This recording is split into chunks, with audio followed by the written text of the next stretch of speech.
Hello lovely YouTube family, welcome back to Cyber Circuit. In today's videos, we are going to talk about Dubai's incredible transformation and bright future. Before we start, I would want you to hit that red subscribe button so that you never miss out on any of our videos. When it comes to transformation, Dubai is a master. It's hard to imagine this cosmopolitan city, the fourth most visited in the world, once tied its livelihood to fishing, trading, and pearl diving. The discovery of oil in 1966 marked the beginning of a new era. But even with that good fortune, Dubai was not content to be a one-trick pony, and in the 1970s started diversifying its economy. Today, oil represents less than 1% of its gross domestic product, whereas at one time it embodied more than 50%. Dubai thrives on reinvention and innovation. The bulk of its varied economy relies on a mix of trade, logistics, financial services, hospitality and tourism, construction, real estate, and manufacturing. In 2004, the Dubai International Finance Center became part of the landscape, establishing the city as a go-to place for service industries like IT and finance. Dubai boasts an internet city, home to the likes of Microsoft, Dell, Oracle, and IBM, among others, as well as Media City with the BBC, CNN, Reuters, and other news operations. Dubai remains one of the world's leading aviation and automotive export hubs. You've never seen so many Ferrari, Maserati, Bentley, and exotic car dealerships in one place. Its port, Jebel Ali, is the 9th busiest in the world and the heart of export trade in the Middle East. It's not surprising Dubai is the second wealthiest emirate behind Abu Dhabi.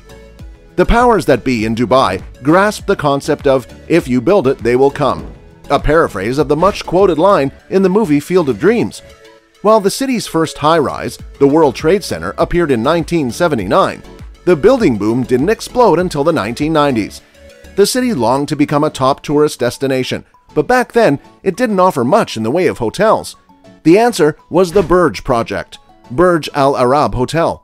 That kickstarted the building of fantastic hotels and skyscrapers that are now the city's hallmark. Dubai built and people came, reaching an all-time high of 16.73 million international overnight visitors in 2019. That number may increase exponentially when Dubai hosts Expo 2020 next year. Originally scheduled to open this October, the 6-month multi-billion-dollar global innovation fair was postponed until October 1st, 2021 due to the coronavirus pandemic. This will be the largest event ever held in the Arab world, with some 25 million visitors expected. According to the Bureau International des Expositions, Expo 2020 Dubai is gearing up to help shape a post-pandemic world and create a better future for all, focusing on a collective desire for new thinking to identify solutions to some of the greatest challenges of our time. The benefits of the Expo will linger long after the final day of events.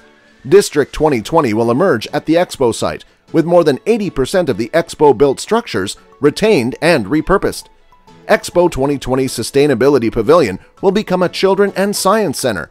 Many other major structures, including Al Wasl Plaza and the Mobility Pavilion, will remain as permanent fixtures.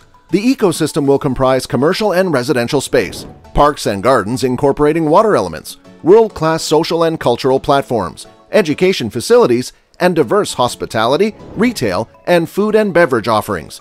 It will also become a focal point for the region's meetings and events industry as the home of Dubai Exhibition Center, furthering the UAE's reputation as a destination for major conferences and driving business growth.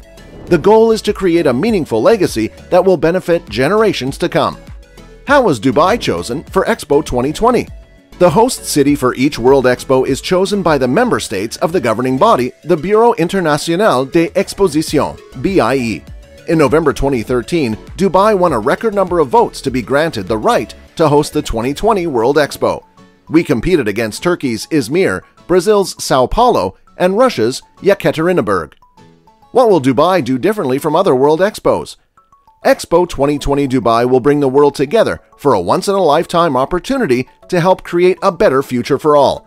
Highlights include 60-plus live shows daily, a record 192 participating countries showcasing the world's best architecture, culture, design, heritage, music, and innovation, and 200-plus food and beverage outlets offering more than 50 cuisines.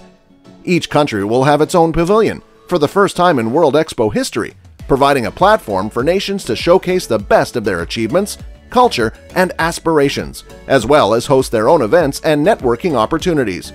Country pavilions will be in one of 3 thematic districts: opportunity, mobility, and sustainability, which will facilitate greater connection and collaboration between countries facing similar challenges. Youth will play a central role in Expo 2020 from the Expo School program, through which 1 million school students are expected to participate. Youth have designed some of the country pavilions, and a high proportion of young people will work at Expo 2020, including in managerial roles. What return on investment do you expect? Expo 2020's budgeted capital expenditure is AED 25 billion, or $6.8 billion. A global report published by global consultancy EY revealed Expo is expected to contribute AED 122.6 billion, or $33.4 billion, to the UAE economy through 2031. This economic activity is expected to support approximately 905,200 jobs in the UAE across this period. The economic impact will benefit a wide range of sectors, including transportation, retail, food and beverage, hospitality, construction, and business services. That's all for today. I hope you liked the video. If you did, make sure to hit that like button and subscribe to the channel so that you never miss any amazing videos from us.